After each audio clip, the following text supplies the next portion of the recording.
Aš esu pasiruošęs meiliai, kuris sąmoningai liečiasi prie mano sielos.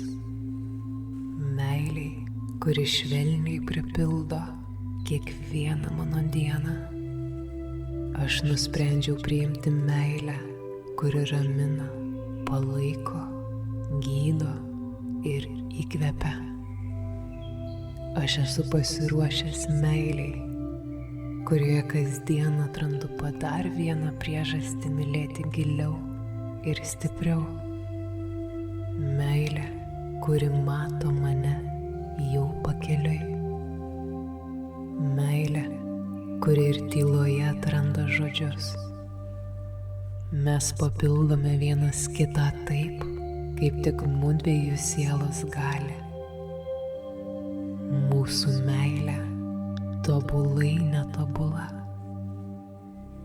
Pilną meditaciją rasi mūsų YouTube kanale Ramybės uostas.